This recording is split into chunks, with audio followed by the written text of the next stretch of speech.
We're back, baby. Welcome to the Breakaway podcast. I'm your host, John Rood.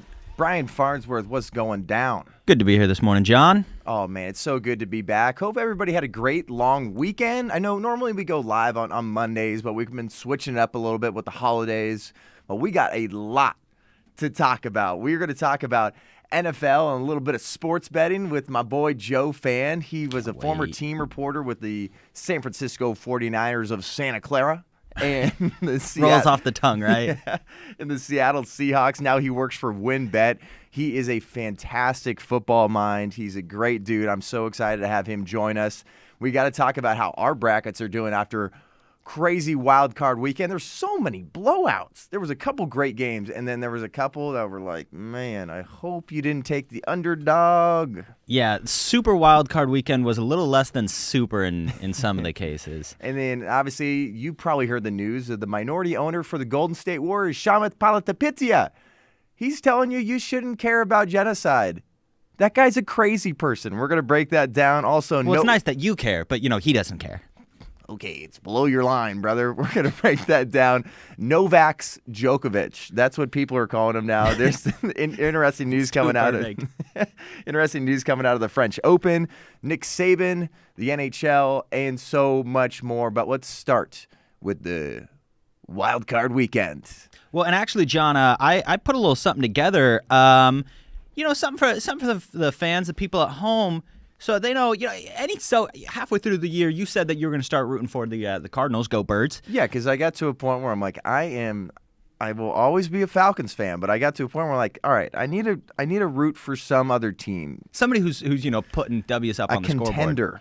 But see, you're too new to the game. You're too new to the Cardinals game, I should say, because any self-respecting Cardinals fan would know that you shouldn't trust them in the playoffs. Boys, why don't we throw this thing up there?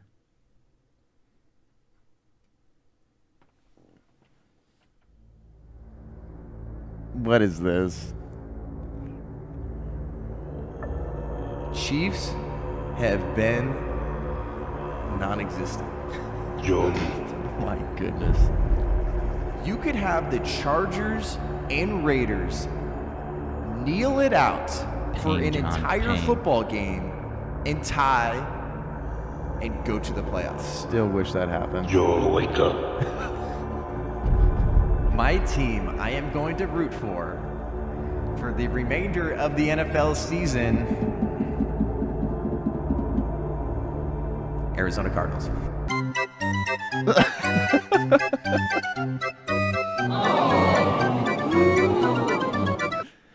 All right. Very funny.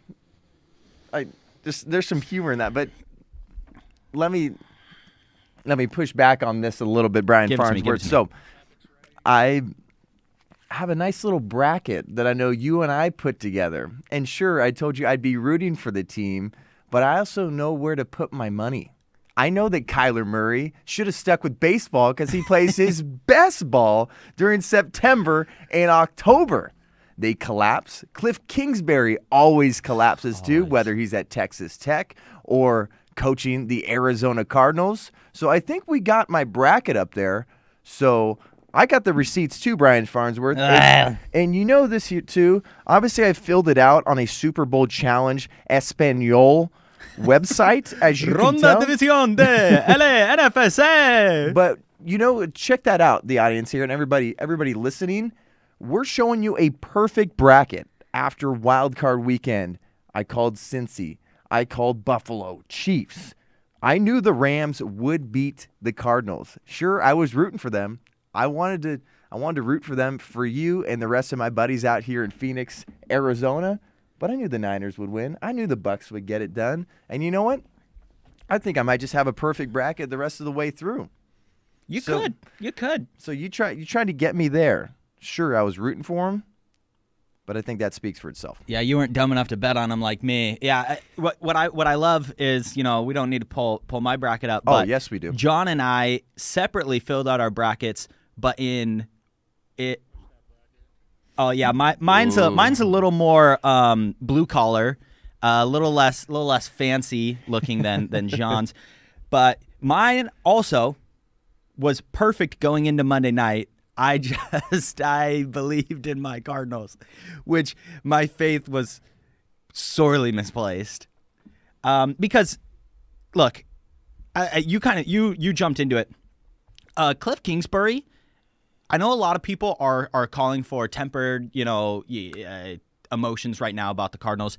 See me, I go the opposite direction. I don't care that this is our best season since 2015. Fire Steve Keim, the GM. Fire Cliff Kingsbury.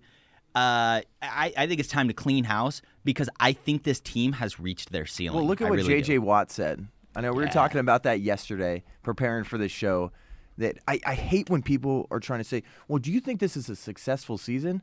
No. You were seen as one of the best teams, maybe the best team for weeks in the NFL.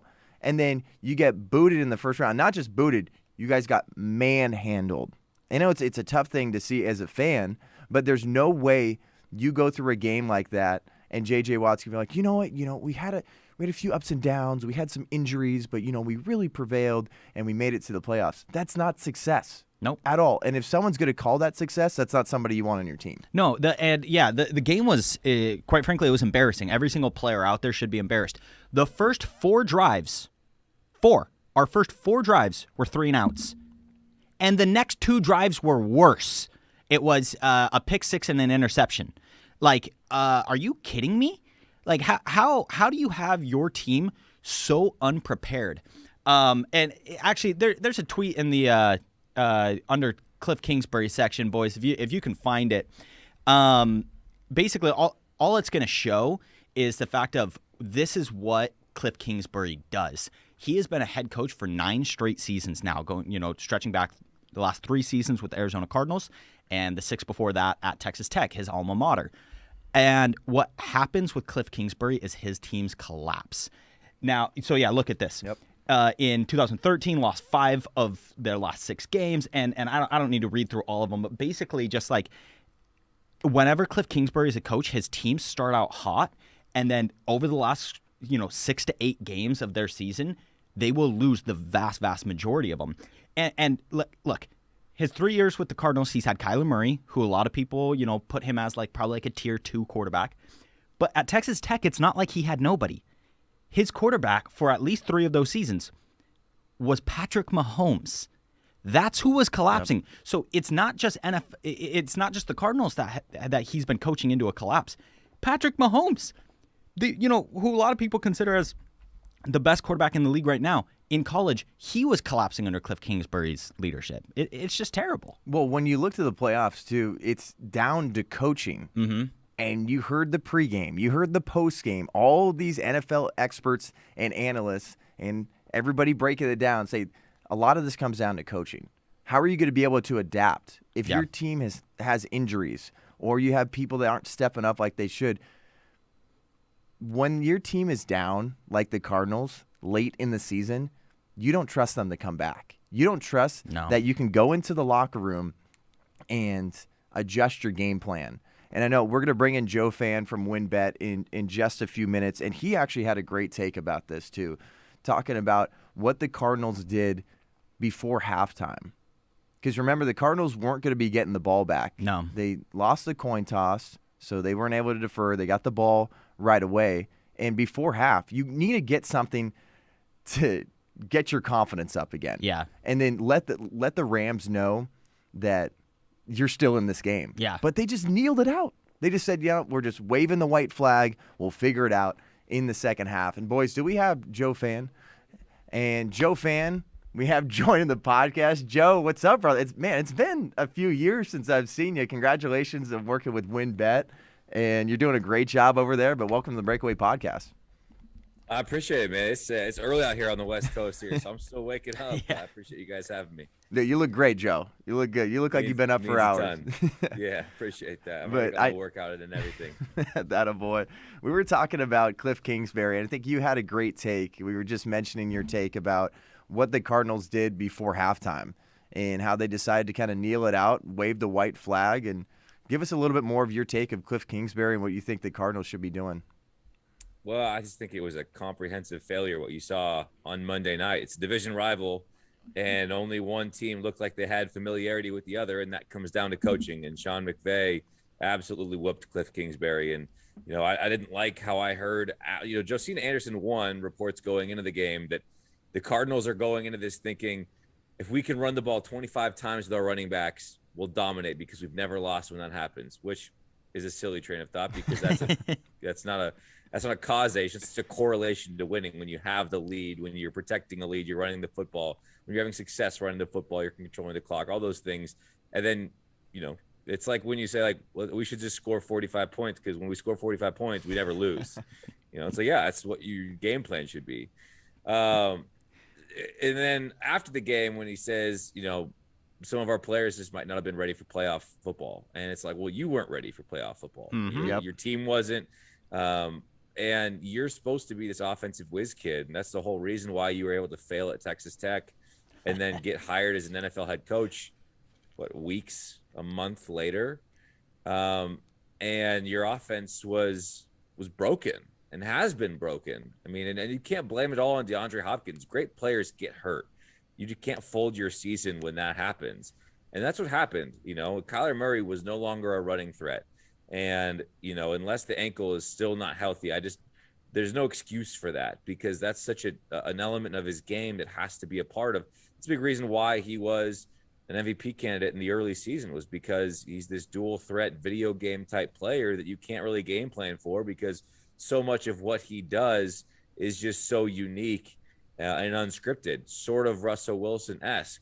Now, based on what we saw on Monday, I'm not going to put him in that category because the way he's fallen apart and the leadership doesn't feel like it's there. I don't like what I see from him on the sideline. Mm-hmm. It's all bad right now in Arizona. At one point, they had 90+% odds to win the division, and they just collapsed at the end of the season, and it really hit rock bottom on Monday night. And then you just don't trust this team at all. I know Brian and I were talking about that over the past week or so, that when this team is down in a game or down in the division, they lose a few games, you just don't trust that Cliff Kingsbury is going to be able to adapt. And we were talking a little bit earlier in the show that you need coaches that are going to be able to adapt if you get injuries. There's always injuries. There's no time you look over the past 10 years and people that have won the Super Bowl or made runs in the playoffs, they don't have perfect health. Oh, yeah, and they can't use those excuses. I love to go bet on a team that's down at halftime, when I actually believe they're the better team. I can't remember doing that once this season with the Arizona Cardinals because either in the first half of the season they were leading at half or in the second half I wasn't going to go put money on them at halftime. I'd be crazy to do that. Yeah, they were an impossible team to trust down the stretch. And, I mean, you get smoked by the Detroit Lions. You're going to lose everybody's trust really quickly. So I'm with you guys. I mean, it's really bad. They won more games down the stretch, it felt like, with Colt McCoy than they did with Kyler Murray, And so I don't know. I don't know how Cliff Kingsbury is not on the hot seat. It just doesn't feel like, yes, there is some offensive ingenuity there. But in terms of being the CEO, in terms of being that leader of men, that guy who's able to get one that players want to play for, he gets players up for the moment, that has them prepared, all of that. It just doesn't feel like that's there. When you look at their primetime games this year, speaking of teams that without star players, Aaron Rodgers beat them at their place on Thursday Night Football without Devontae Adams. Mm-hmm. So now, of course, I'm not comparing Kyler Murray especially to Aaron Rodgers, but if that's the tier of quarterback we're expecting this guy to be in, he was a number 1 overall pick and has shown flashes of that. Again, early season MVP candidate. You have to be able to overcome obstacles. This team doesn't feel like it's able to overcome anything. And then once again, too, we're joined by Joe Fann. He's a host and ambassador for WynnBET, former team reporter for the Seattle Seahawks and the San Francisco 49ers of Santa Clara. But you always tell people how to spend their money, and it seems like you did pretty well during the wild card weekend. Tell us about how your bets fared and then who you're putting money on coming into the divisional round. Yeah, I would clarify. I tell people how I'm going to spend my money. I take zero responsibility for anyone who tails me and loses and wants to come chirp me on Twitter. I don't have time for that. You always do a good job chirping people back on Twitter, too. I always appreciate that. Yeah, people are crazy. Sometimes you got to put them on blast.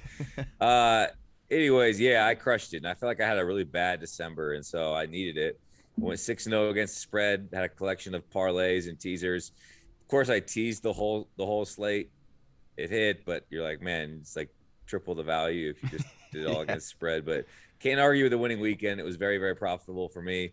And I'm already looking ahead to underdogs in the divisional round. And I certainly will tease all 4, get them all up over a touchdown, get the Niners up over 10. And I will probably round robin money line for first half money lines for all the underdogs as well. I know traditionally they haven't done well in recent years. The numbers have been bleak for underdogs and road teams. Mm-hmm. This round is absolutely dominated by teams who got the bye, and in the other home team. I just like the dogs here. I think there's tremendous value. I don't love the Bills already smoked Kansas City at their place once. I think the Bengals are a much more explosive team than the Titans, and the defenses are about a wash. But and both those teams just play close games, so why not get the 3.5? The Niners are in a tough spot given that they've been on a grueling stretch. They've basically been playing playoff football for a month, and a lot of those games have been on the road. And while they dominated the Cowboys, they made that game closer than it should have been. So they weren't able to kind of breathe a sigh of relief those last couple of minutes. It's another short week for them. Going to Green Bay is a challenge. And Green Bay might be their best team. So, but I still like them getting 6 points now, is what it is. We opened at 5. It's now 6. Mm-hmm. Hard not to like that. The Niners play too complete of football to get blown out. So I like them. And then what's our 4th game I'm missing? And then you got Rams. Bucks. And you have Bucks Rams.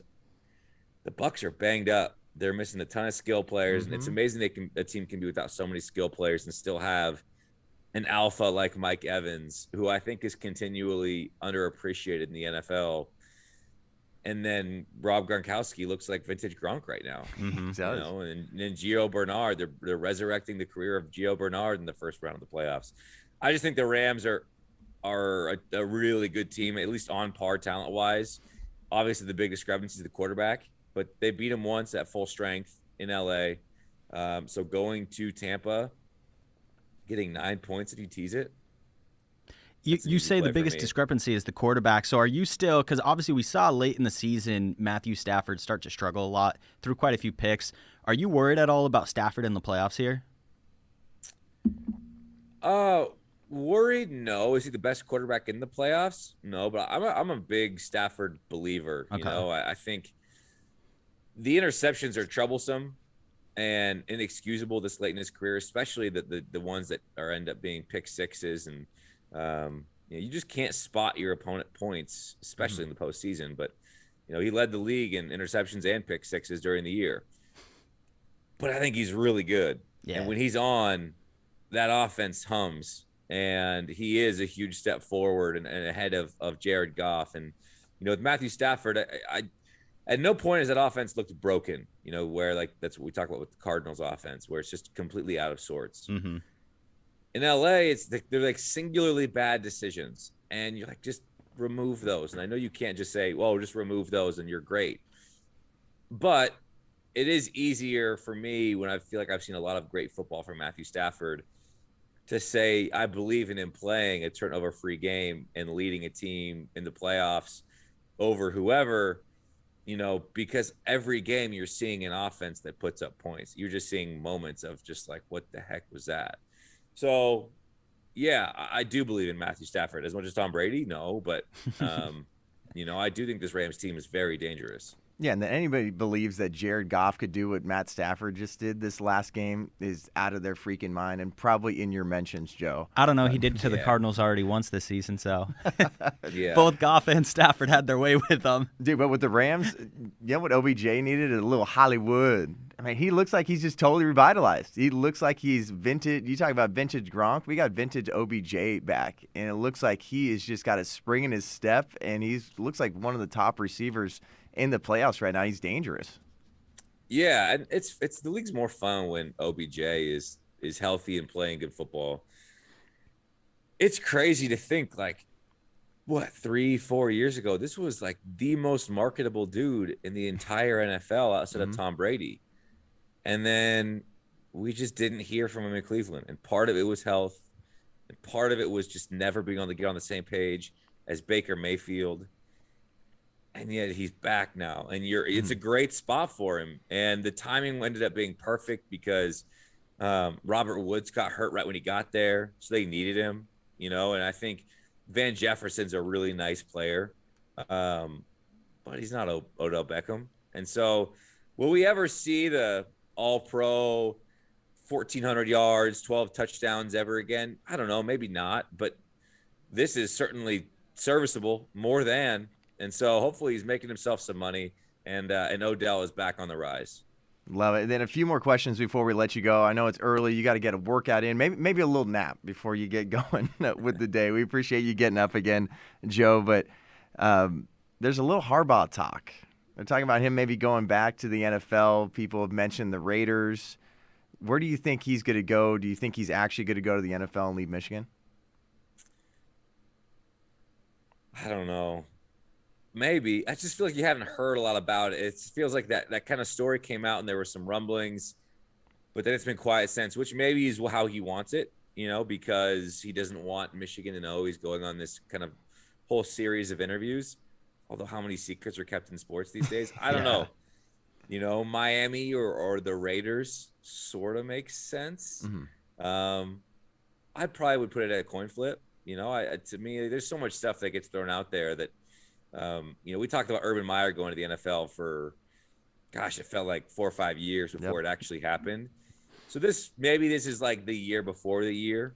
Yeah. But it does make sense because if you're talking about Jim Harbaugh at Michigan, you finally beat Ohio State and you smoked them. And then you made it to the college football playoff and you realized, we're probably never going to win this thing. At least not in the next 5 years because we aren't close. This was the best team I've had. This is my best shot since coming to Michigan, and we weren't close. So, yeah, it makes sense that he'd want to be like, all right, I've done everything I can here. My time is done. Yeah, and obviously head coaches in college football, they are the superstars. They are the big free agents. They're going to make money, but I think it's about reputation now with Jim Harbaugh. And I think that reputation is only going to get more tarnished if he sticks around with Michigan for too long. Another question I had for you, too, is Kenny Norton Jr. just got let go from the Seahawks, and then Russell Wilson says he wants to explore his options. And it seems like the Seahawks have just not built around him at all and given him a chance to succeed. So where do you think his next step is, and who do you think that Pete Carroll's going to bring on to fill Kenny Norton's spot as that defensive coordinator? Yeah, I'm not sure about defensive coordinator. It feels like they're going so far of the list I've seen, they're going for Vic Fangio disciples and maybe trying to recreate that kind of 2015, 2016 Bears defense.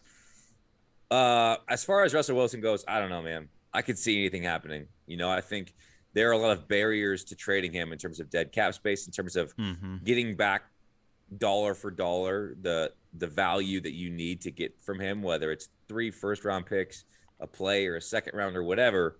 You need a king's ransom if you're going to trade him. There's not a lot of teams that can offer that. The Giants are there. The Eagles would be there. And so I just don't know if there are enough teams that can and would offer the package that would make the Seahawks feel good about it. Russell Wilson also can dictate where he goes. He's got no trade clause. So there's a number of hurdles they'd have to get through. I don't think it's impossible. And I wouldn't be surprised if, like in Russ's heart of hearts, that he would never say publicly he'd like to be somewhere else and have a fresh start. But I don't know. We'll see. Finally, what was your biggest bet this season? What was just the biggest return, the craziest bet that you threw down that you didn't think had a chance in hell to hit, but it hit? I hit like an 11-leg teaser in week 1. No way. And I was like, "Oh, this is easy." Because the first couple weeks of the season were all chalk. Yeah. You teased the favorite from 6 to a pick'em, they were gonna win. And then the Jags start beating the Bills and crazy stuff like that. And the Jets, when the Jets beat the Titans, and I was just like, okay. This stuff happens. Yeah, maybe I don't know what's going on too much. And being on the wrong side of those big upsets is no fun. Dude, that reminds me of just me and the boys sitting the golf course. I know you golf a ton too, Joe. Like, do you have a few good holes? You're like, easy game. I love golf. This is simple. You hit just a big 11 leg parlay. You're like, no problem. Betting's easy, and then you get humbled. Your next parlay, you get humbled your next hole, and you're just like, yeah, well, yeah. Well, it's like Tuesday night, and I was like, I'm coming off a great weekend. I haven't really been betting anything but NBA or but NFL. I was like, I'll dabble in a little, and then NBA player prop. And I talked to some of our traders, and I heard that some respected bettors were putting money on Karl Anthony Towns over 22.5 points. I was like, he's been on fire, over 25 in his last 4. Knicks on the second end of a back-to-back. I like it. And he comes out with 11 points in the first quarter, and I'm thinking, this is easy. And he finished with 20. Oh. So. Is there a team you would, across all sports, that you just never bet on, and that you've learned your lesson that I am never putting any of my money down on this team? I don't care how hot they are. I don't care how cold they are. I am not putting my money down on this team. The New York Giants are certainly in that category. I'm on the wrong side of that spread. No bing-bong parlay with the Giants? Every time. And then the Raiders, I would say I'm regularly on the wrong. I faded them the entire last month of the season. It was wrong every time. Broncos, Colts, Chargers. And I still rode the wave. I was like, I'm going to go down with the ship. If they continue to cover, I'll lose. But I was on the Bengals last week, so. And then finally, too, because I know betting, I really wasn't into sports betting really until I moved out here, until it got legalized in Arizona. And then I was just like, man, I'm jumping on DraftKings. I'm jumping on WynnBET. I am jumping on FanDuel. I'm doing all this because it just makes any game more fun. And where do you think the future of sports betting is going? Because I loved the XFL when they had the over-under, they had the spread, and they had that in the broadcast there in the ticker. And I think it just makes games more fun. Obviously, you got to be responsible with betting, but where do you think the future of betting is going? Yeah, it's only going to get bigger. Right now it's just market access. Every state's legislation opening up mobile betting to where all these apps can come in and make, most sports fans enjoy kind of dipping their toe into that pool. It's just the ease of access into the industry. And whether you have a kind of a private bookie in states that don't allow it, or you're in a state, luckily, that does allow it, that to me is just all that separates sports gambling from being, in every household, in my opinion. So, it is a fun way to watch a game. And if you can do it responsibly, it's entertainment money. And that's how I view it, so it's only going to get bigger. That's for sure. Yep. Finally, give me your money line picks for the divisional round. First off, Bengals, Titans. Give me all the dogs. I'm telling you. I know it's dumb, but I mean, to me, there's you hope to go 2-2, and if you bet all the money line dogs, you're winning money because you're getting plus money everywhere. So, I think the one is the Packers probably win that game. Yeah. Yeah. They are coming off a bye. They're healthier than they've ever been. They're at home. The Niners have been off a grueling stretch. They're dealing with some injuries. Fred Warner, don't know if he's going to play. But I like the value of getting the Niners at plus 200. Mm-hmm. So, what I'll probably do, again, I think it's more likely that these underdogs get off to a hot start and potentially lead at halftime. So I'm going to, like I said, I'm going to play all the first half money lines, but give me the dogs. And I know it's dumb and probably won't age well, but that's sort of where I'm thinking. I think a lot of these games are true coin flips. And when I feel that way, why not take plus money? Go dogs. Let's go dogs. That's sports betting, baby. But Joe, dude, thanks so much for joining us. And before we let you go, can you tell people where they can watch your show and follow you on social media? Yeah, the Bet to Win podcast, myself, my co-host Claudia Bellafato, have a ton of fun twice a week. New episodes every Monday and Thursday, wherever you listen to podcasts. And then I'm on Twitter at Joe_Fan. Hey, Joe is a great follow, too. And like I was saying earlier, he loves chirping back at those critics. There's a lot of people don't know how to do it well. Like you said, I think it was yesterday. It's like, why would I cry? So it was jumping in your mentions there. It is phenomenal. You do a good job. I appreciate that. Yeah, I'll have some fun with it. Thanks so much, Joe. Hey, good luck with your money this weekend. All right. Thanks, fellas. You as well. See you, Joe. fantastic guy. Jeez. So he knows his football. And then Joe's got a hell of a voice, too. He's got that radio voice. Oh, yeah. And he's just got that personality. It's perfect. I know when I was living in the Bay Area and I was working for the San Jose Sharks, was working for the Santa Cruz Warriors and doing a little bit of work with NBC Sports out there, I got connected with Joe. And he did a phenomenal job really building up that team reporter role for the Niners. And they had a lot of really fun seasons. And especially when they moved into Levi's Stadium, Joe's done a great job. He ended up moving to NBC Sports in Northwest and working for the Seahawks, and then now in Vegas, baby, Sin City. Betting is fun. And obviously, we're always going to tell you to do it responsibly. And I think it really does make games a good time. My roommate, Dallas, shout out to him. He is one of those guys that throws down like some massive parlay for 50 cents. He's like, I can turn 50 cents. So he's a complete degenerate is what you're saying. $500. He's one of those guys that desperately wants to make BR betting, where he turned 50 cents into like $500 because he had first basket score parlays or something. And it's out of control. But Joe definitely knows his stuff. Definitely appreciate him jumping on. Another couple things I do want to touch on with the NFL is got to talk about my Atlanta Falcons, specifically Calvin Ridley. Yeah, a lot of big news coming out about that. So, sounds like he's likely to be traded. Mm-hmm. I mean, the Falcons have gone downhill ever since the Super Bowl. It's been really tough for me to watch, but specifically here with Calvin Ridley, he said that he was leaving for personal reasons. Yeah. And I can't remember exactly what week that was, but it was early. I want to say it was like week 5, 6, something like that. And it's one of those where, you pray for the guy. You hope that he's okay, but it gets to a point where, man, that is a huge privilege to be able to just leave your job, not have to explain yourself, and be able to live your life without having any sort of media attention whatsoever. Obviously, these are athletes, and they've built up their career, and they have this ability to leave. Mm-hmm. Everyday Americans can't do that with their job. And this is not a direct comparison. This isn't apples to apples, but regular Americans can't just say, hey, whatever's going on in my life, I just need to leave. I would like to continue to cash in this paycheck, and please don't ask me about it. And journalists, don't do your job. But here, I mean, he's built up his career so much that he can do that, and the Falcons can say, hey, we want to hold on to him. But I think it got to a point where he deserves to tell the fan base why he's gone, because he's been I don't know what's going on with the guy. Nobody does. But it gets to a point like, please let the fan base know what's going on here, because I think at this point they deserve to know. Well, yeah, and like I know a lot of people will, and obviously we're pro players and we're pro player empowerment, but at the same time, there's kind of this vibe sometimes that exists where it's like, oh, the players don't owe the fans anything. And it's like, okay, yes, you do.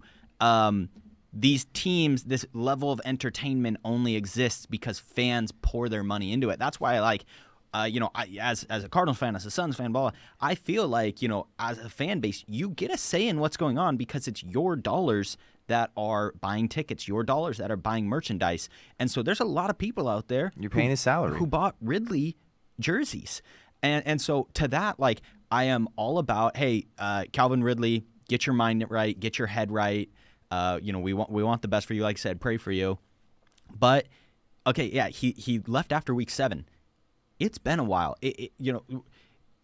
At the very least, in the next couple months, we need to hear something out of him of what he plans to do, because it's kind of getting well. And this is something you and I were talking about. Okay, is that I believe it with Calvin Ridley. I really do.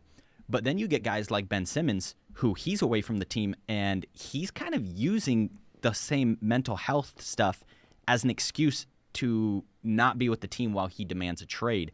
So that's what's kind of the unfortunate precedent that's being set, is that while I believe it, and I think it's very real with a guy like Calvin Ridley, because we've kind of just blanket let this like, oh, if somebody says they have mental health problems, we just don't ask any questions.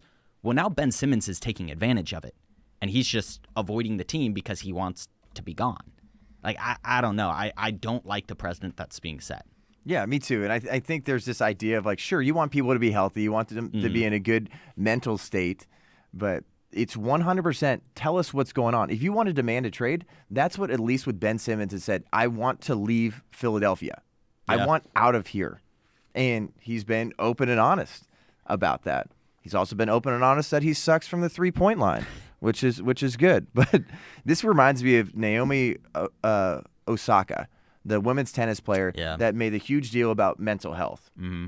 And that has been a big talk. And once again, not going to take this stuff lightly. People go through a lot. We've all been through a ton over the last couple years. I know my mental health, I never expected to not be mentally strong at some point in my life and kind of break down. I had a few of those moments over the last few years, and a lot of people have. But here it's like, we don't take it lightly, but you are speaking to the city of Atlanta. You are speaking to your GM. You are speaking to the fan base, and they deserve to know at this point. You just can't go off into the night and then reemerge getting traded or something. These people deserve, because I think the Falcons obviously could have really used Calvin Ridley. I think that two-headed monster between Cordell Patterson and Calvin Ridley could have won them a couple more games. Well, it could have opened up more things for Kyle Pitts, who, I mean, thank you. I think he had one touchdown on the season. He's a big guy. You know, he probably should have had more. He had a lot of yards. I think it might have even been a rookie record for tight end for most yards ever by a tight end. If it wasn't the record, it was at least very close. But yeah, like I think they drafted Kyle Pitts at 4, thinking, hey, we're investing in the offense here because we're committing still to Matt Ryan, and so let's put Kyle Pitts on the other side of Calvin Ridley. I think they were really excited about that. I was excited about that. I was like, this might be a solid offense. But if he does get traded, there's been some talk about who are the people who are kind of interested. Mm-hmm. I've heard a lot of rumblings about the Eagles. I've heard Bill Belichick would be very interested, which makes sense. Ridley was a Saban guy, and so he's, all he has to do is get on one phone call with Nick Saban and hear like, hey, yeah, go get him. Where do you think Calvin Ridley could end up? I mean, I think the Eagles would be a good spot too, like Devontae Smith and Calvin Ridley. I mean, that's what they're looking for. They need to get over the hump. Because also, like, Jalen Hurts, I think, has done a pretty good job. I think relatively, I don't think he gets enough credit. He's not anybody that's really going to wow you, but I think it goes back to that game against the Niners late in the season where you got to see sparks of who this guy is. But my main thing is if Calvin Ridley's going to get traded, obviously that means that Julio is gone, Calvin Ridley is gone, our wide receiver core is going to be non-existent. Yeah. So what they need to get back, though, is the Falcons have not had a pass rush for over half a decade now. Yeah. They cannot pressure the quarterback. The defense has sucked. They kept investing in guys, and it wasn't working out. Vic Beasley, Tack McKinley. Dexter Fowler. They could never – Dante Fowler. Dante Fowler, yeah. They could never get the right guy in there, it felt like. So, that's at least what they need to do. Like, get a good return here. But hopefully – we have journalists do their job, demand some answers. Yeah. That's all we're looking for. And then finally, we'll wrap up the NFL with that game between the Rams and the Cardinals once again was so bad. But it was not so bad that you needed the broadcasters to talk about how we have coordinators that are African-American on the sideline that aren't getting opportunities, where it turned into this whole social justice nonsense again. We're like, I don't care if the Cardinals are down by 755 points. Don't shove that social justice nonsense down our throat, because all they're trying to do now is similar to what they did in last year's Super Bowl. If people remember watching that pregame show, I don't know if anybody watching really spent an extensive amount of time watching that. They talked about the color of the coaches, the color and gender of the referees, and it was all social justice and gender. Yeah. That's all it was. And then now they're making, I know you were saying, Washington Post, Adam Schefter, Matt Miller, and others are making a huge deal out of Mike Tomlin being the only black head coach in the NFL right now. Yeah, because it came after, what they call Black Monday hit, where it's the day where coaches start getting fired. And two black head coaches, Dave Coley of the Texans and Brian Flores of the Miami Dolphins, were both let go. They were both fired. And that left the only black head coach in the NFL left currently is Mike Tomlin. Now, I mean, never mind that Robert Saleh and Ron Rivera are also, people of color head coaches, but I'm not trying to play the whole identity politics game. No, it frustrates me so much because while they will chirp and chirp and chirp about Brian Flores, a black head coach, being fired after a winning season, 2 winning seasons actually, what they will not mention is the fact that the general manager of the Miami Dolphins, Chris Greer, the man who fired him, is black.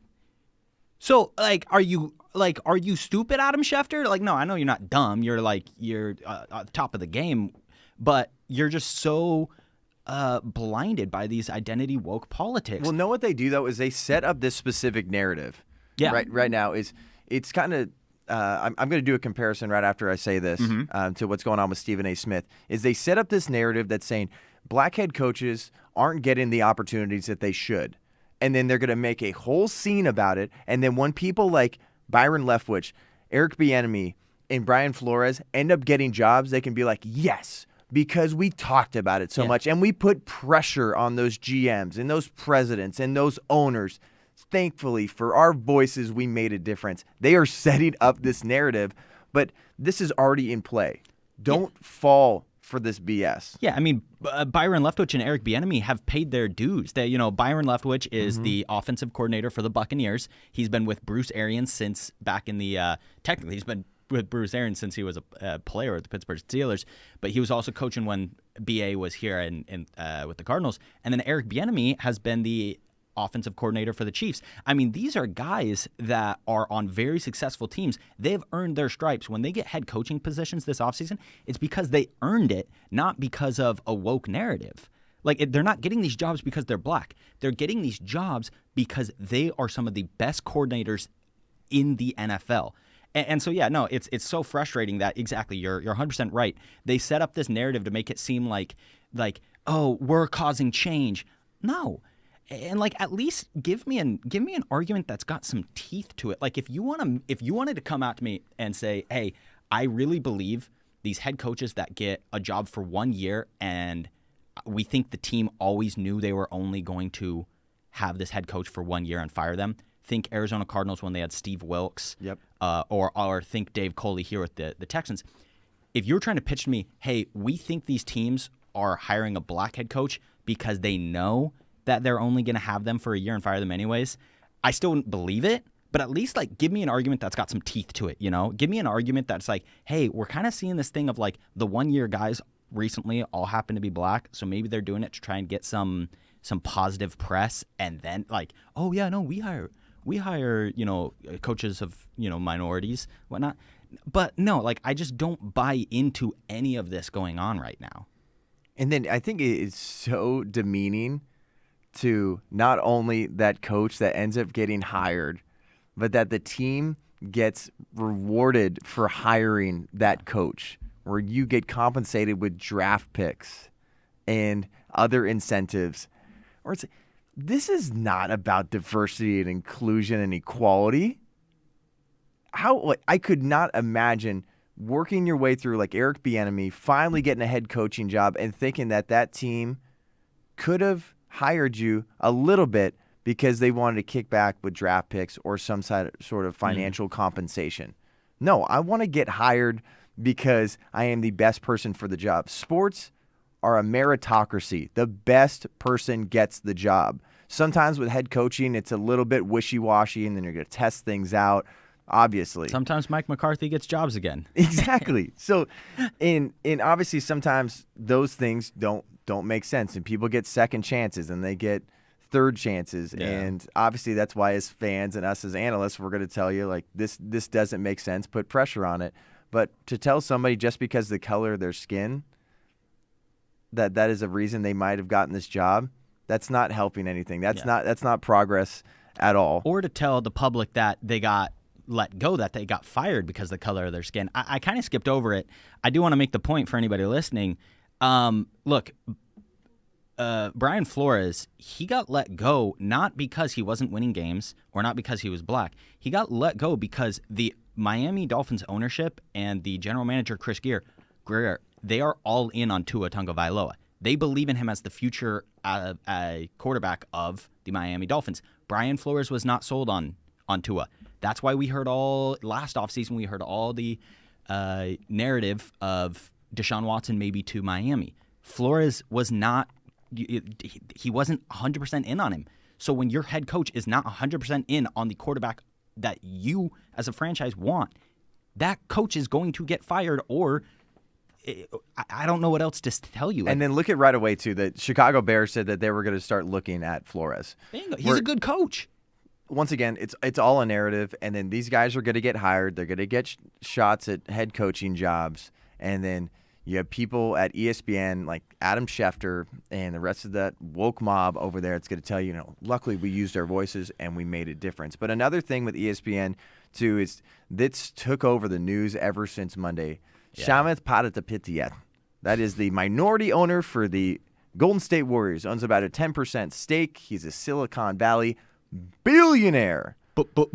Billionaire. I think we have a video of what he said on the All In podcast, talking about the genocide overseas, the CCP killing hundreds of thousands of Uyghur Muslims, and him from his ivory tower trying to tell you, it's not really worth my time. Check this out.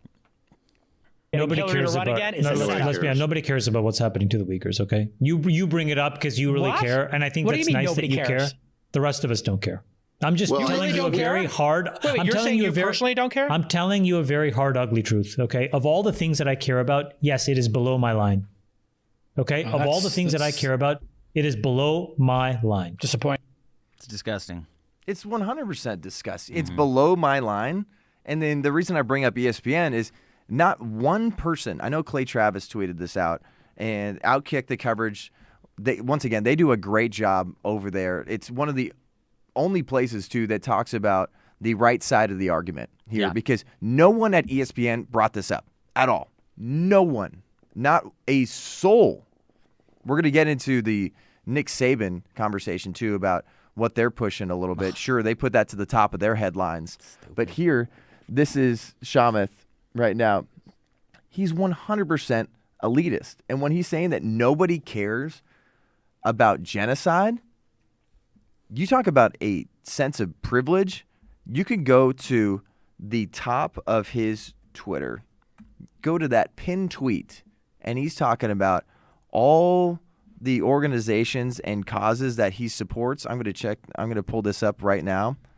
He talks about BLM. Mm-hmm. He talks about climate change. And this was from his 2020 annual letter. I know we're going to be throwing that up on the screen in a second. This is whole year in review. Talks about inequality, market color. Talks about all the money. There it is right there.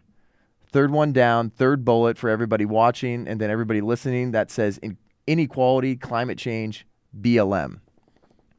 Don't pretend like you care about human rights and then try to tell people that hundreds of thousands of people that are in a concentration camp and getting murdered overseas is not worth your time or anybody's time. He acts like he's speaking on behalf of America, too. And there's some people, too. I know this blew up when I did a collab with Turning Point USA on Instagram yesterday. And he did not say this in this sense of, hey, as Americans, we're in this first world country just trying to tell people that, we're so focused on what we're doing here that we just don't give it the time of day. So that's why people don't care. It's like, no, he's trying to tell you that it doesn't matter at all. Yeah. That it's not worth his time or anybody else's time. Below my line? And I know I said it on Instagram too. What if I jumped on that podcast? I jumped in on the All In podcast. They said, we got John Root here from Turning Point USA from the Breakaway podcast. And I said, you know what? Black lives don't matter to me. I'm questioning what you guys are even talking about. That's below my line. I don't think it should matter to you. It doesn't matter to me. I would get destroyed. Oh, your social media would be completely annihilated. Done. Yeah. But this guy's able to get away with it. And then even worse was his response. His response to this whole thing was literally say something without saying anything at all.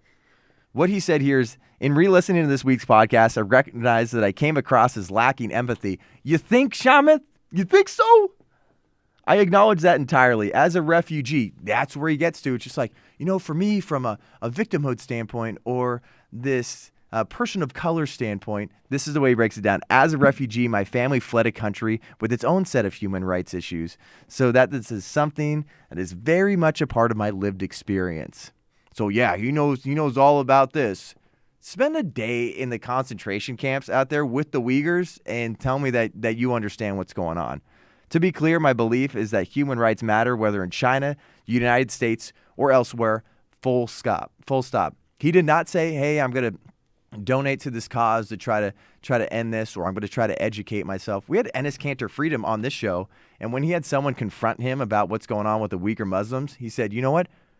Right away, I'm going to go educate myself.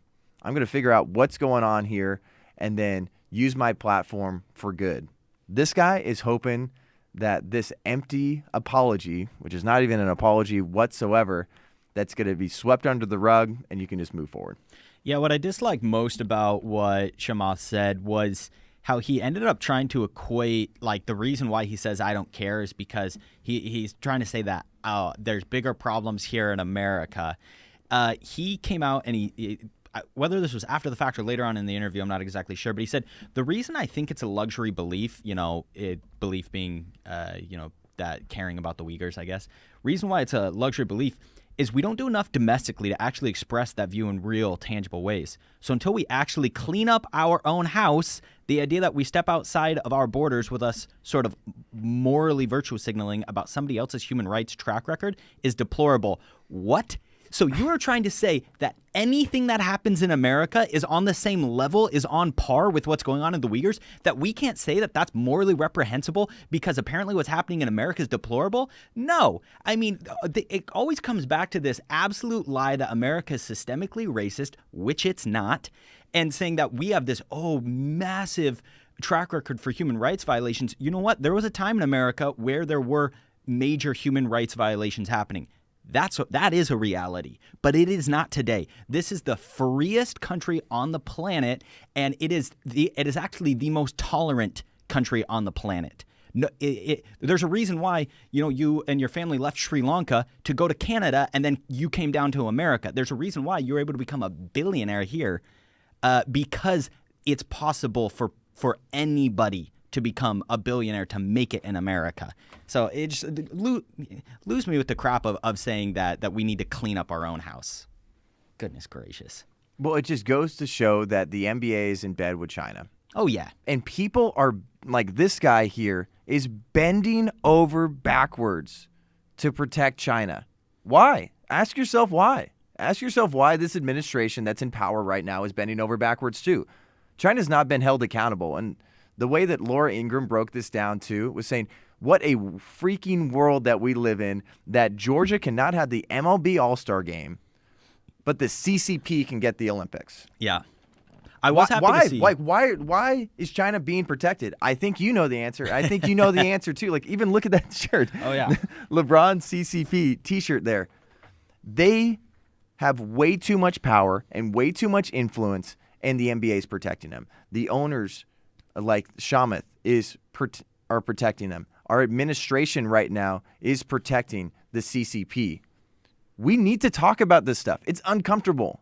Obviously, I'm constantly trying to educate myself about what's going on over there too, and that's why I'm glad we have people like Enes Kanter Freedom on the show. I want to hear from him, someone that's very educated, that knows about human rights issues, that's gone through hell in a handbasket from his home country he's not even able to go back to.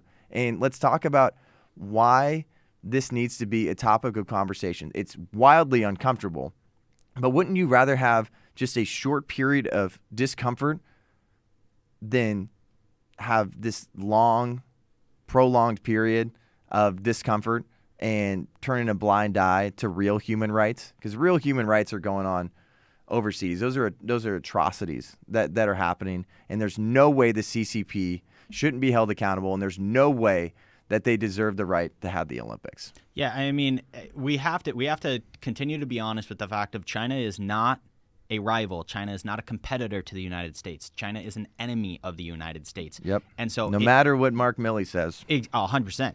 And so for me, I like the Winter Olympics more than the Summer Olympics. I always have. I'm a snowboarder, so all that stuff I love. However, I do not plan on watching the Winter Olympics. I can't get behind the idea. I will put up with a lot. I mean, I won't abandon the NBA and NFL yet, even though there's woke stuff. I'm trying to culturally win that back, but I cannot mentally get in a state where I go, I'm okay with the United States going to China to compete in the Olympics. I do not like that. I can't get behind it. And then also too, we're gonna wrap up with a few of these things here where I can't support the Australian Open right now. I won't watch it. After what happened with Novak Djokovic, I love that people started calling him Novak's Djokovic. Perfect. I think that's fantastic. But there was news that came out yesterday that said that Novak Djokovic, the number one tennis player in the entire world, might not be able to play in the French Open. If he doesn't have the vaccine, he will not be able to play in the French Open. So as things stand, the sports ministry said that there will be no exemption from France's new vaccine pass law. And also, once again, too, he was deported from Australia on Monday. And I know the Prime Minister of Australia came out and said, he might not be banned for 3 years. If some things are done right, he can come back. And it's so arbitrary, yeah. and it's ridiculous that we now have players that Novak Djokovic could go down as the greatest tennis player of all time, depending on what happens. Obviously, you got people like Nadal and Federer, but who knows? Yeah, like he could have a great stretch. I think right now, if everybody's career ended, he wouldn't go down as the greatest tennis player of all time, but he is easily up there in the top 5, top 10. He's fantastic. Easily. And then another thing, too, we mentioned earlier is obviously places like ESPN, they're going to cover certain stories. So when they were talking about Nick Saban, Jerry West, and others signing a letter pushing West Virginia Senator Joe Manchin to support the voting rights bill, we can't talk about that here because we work at like the ins and outs of that bill because we work here at Turning Point USA, 501c3. But they bumped the story to the top of their storyline on their app. Yeah. And I think it's really telling of Nick Saban and Jerry West and even Paul Tagliabue, the old NFL commissioner, was one of the people that signed that. And that's another push, too, of trying to say that basically there's systemic racism in our country, that people don't have the ability to go vote like they should. And sure, use your voice however you want, but it is telling when ESPN won't cover what is going on here with Chamath, but they're going to push this to the top of their articles. Yeah, they're trying to use their engine, their machine to push the things that they want to push. And it's like, yeah, if you're wondering why Nick Saban and Jerry West were looped into being part of that letter, it's because they are from the state of West Virginia. But I mean, God bless people like Senator Joe Manchin. Need more people like him in this world. Amen. Who have a backbone. Amen to that. Few more things too. The NHL just came out and said they're not going to test asymptomatic players anymore. I know the NFL said that, their chief medical officer. So they're going to stop after the All-Star break, but people will still be tested when you're traveling between America and Canada. So that's why everyone's trying to figure out, like, why is it such a crap show in the NHL? Also, 99.9% of them are vaccinated. The only player, the holdout. Yeah, the only player that's unvaccinated is Tyler Bertuzzi, and you're trying to act like this is a pandemic of the unvaccinated. Get the freak out of here, President Byron.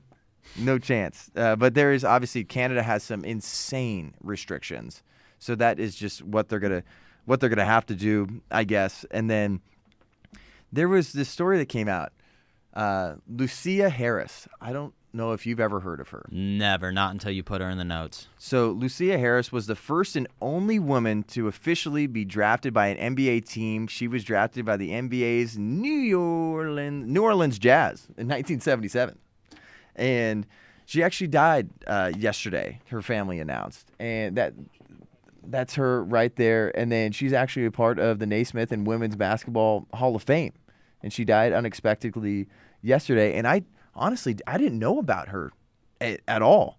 And she had a pretty storied career. I mean, to be drafted into the NBA, she never ended up playing. But a fun fact about her, she scored the first points in Olympic women's basketball history in the 1970s. Oh, wow. That's cool. Yeah, they played Japan in that first game, and she won 3 national championships at Delta State.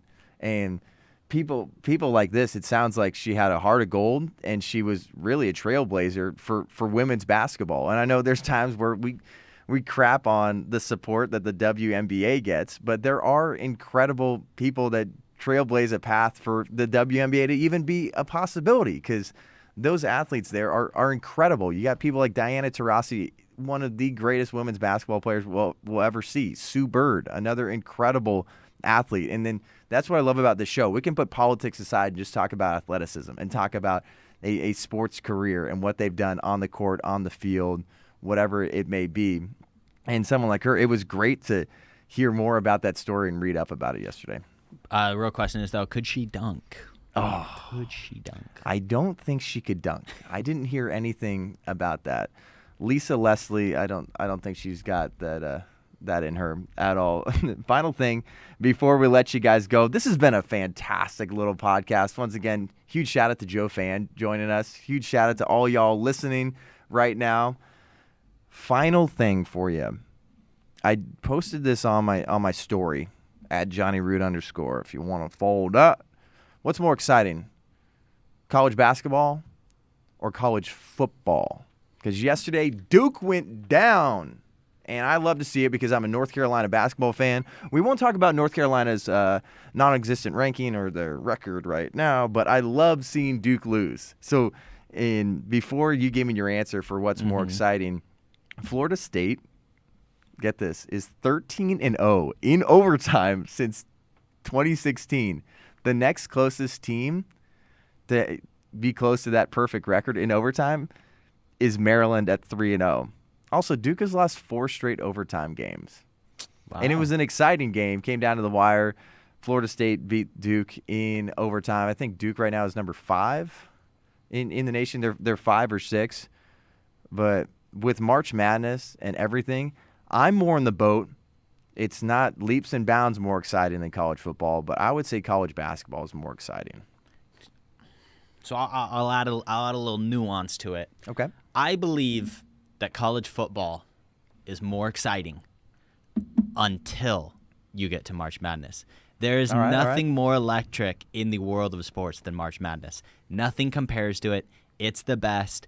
The just craziness of win or go home. You have 16 seeds knocking out number 1 seeds.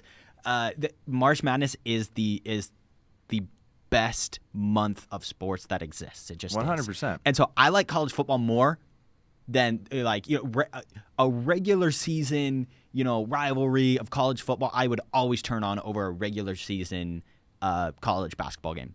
But I would rather, if I could only pick one, college football playoffs or March Madness, I'm taking March Madness for the rest of the time. Yeah. Always. Yeah, full stop. Because that's where I think it comes down to is there's so many teams and games that are going on with college basketball that I think towards the end of the season, and then you're getting into those conference tournaments, and then you get into March Madness, that's when I think it gets unbelievably exciting. And the college football is incredible. Like, you see games at the Big House, and like you got 100,000 fans watching these games. They are incredibly exciting. But college basketball, there's nothing like it, because compared to college football, college basketball, you have underdogs that have a chance to just beat the Goliath. Oh, yeah, when you get Loyola or Wofford coming out and beating a team like Duke or something like that, it's craziness. Who's the Loyola Chicago's who's that lady? The little old lady. Oh my God, I got it. Still living?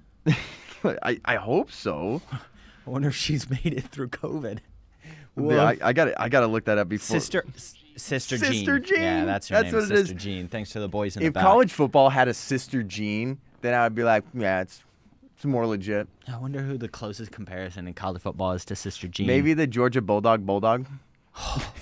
Yes. That Bulldog looks so depressed because it was very sleepy. I don't know what they put in the puppy chow, but it just kind of looked like it was a reflection of every single Georgia fan, too. What are you talking about, dude? Georgia fans were hyped. They won. After the SEC championship. Oh, yeah. That was just like, oh, man, I hope this is not the same thing. And then they beat the brakes off them. But, man, this has been a great podcast. Before we let you go, if you have not checked out the brand new Sunday interview that we just released with Michael Chandler, Cameron Haynes, and Steve Weatherford, that is on all podcast platforms like Spotify and Apple. It's an awesome conversation about how the left has ruined sports. We talk about identity. We talk about integrity. We talk about what you can do to get sports back to being unifying again, because we need that outlet and because we love to have conversations like this. And then also, too, I think what we're trying to do is we're trying to push some of these conversations that are just way too spicy for YouTube over to Rumble. So we had a great conversation with Jeff Cameron, and I think we're going to start pushing that to our Rumble account. We're going to tell you on social media how to follow that, where to go, because we live in a crazy world where there's a lot of censorship, and Jeff Cameron from FC Cincinnati goes off on the protocols, restrictions, and everything that's going on in Major League Soccer. Love to see it. Yeah, dropping this Sunday. Boom. Everybody tune in. It's going to be awesome. Brian Farnsworth, thanks for the memories. Everybody in the back, everybody watching, everybody listening, it's been a great podcast. See you on Sunday. Rumble, Jeff Cameron, FC Cincinnati. Spend your money wisely. Go with the dogs. I'm John Root. That's Brian Farnsworth. We'll see you guys soon. Later.